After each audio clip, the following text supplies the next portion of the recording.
Dans la deuxième partie de l'exercice 2, on vous demande d'écrire deux fonctions. L'une qui prendra comme argument un message et une clé de chiffrement et qui retournera le message chiffré à l'aide du code de César.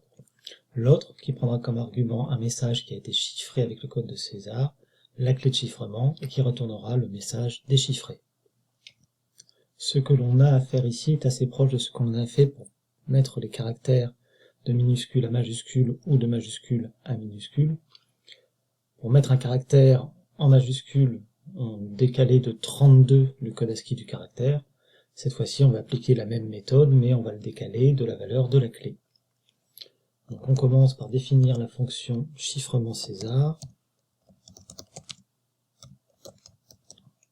qui prend donc comme argument le message à chiffrer et la clé de chiffrement. On va créer une variable message chiffré qui contiendra à la fin le message qui a été chiffré mais qui initialement est vide. Et on va parcourir tous les caractères du message à chiffrer, donc for caractère in message. Pour chacun de ces caractères, on va récupérer le code ASCII avec la fonction ord. On va ensuite décaler ce code ASCII de la valeur de la clé.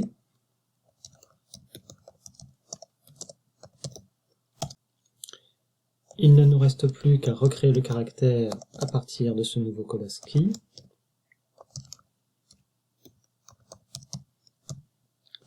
Et à l'ajouter au message chiffré.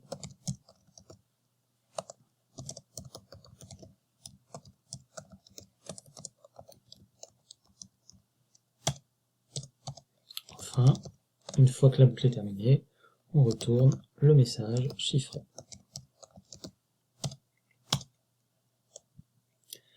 Avant de passer à la fonction de déchiffrement, nous allons tester cette fonction de chiffrement. J'exécute le code pour que la fonction soit définie, et nous allons la tester, par exemple avec le mot informatique,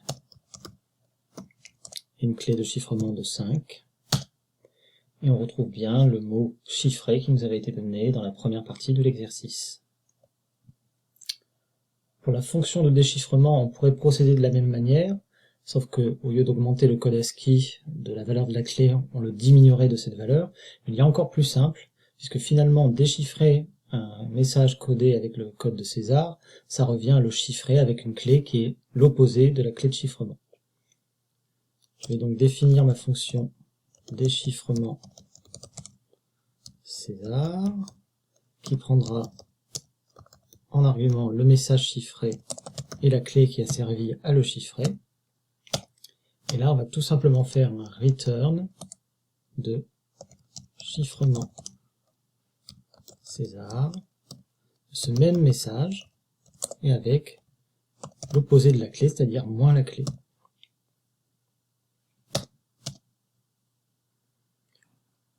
On exécute le code pour que la fonction soit définie, et on va tester le déchiffrement de César avec le mot qui nous avait été donné dans la première partie de l'exercice, et donc la clé de chiffrement de 5, et on retrouve bien le mot informatique.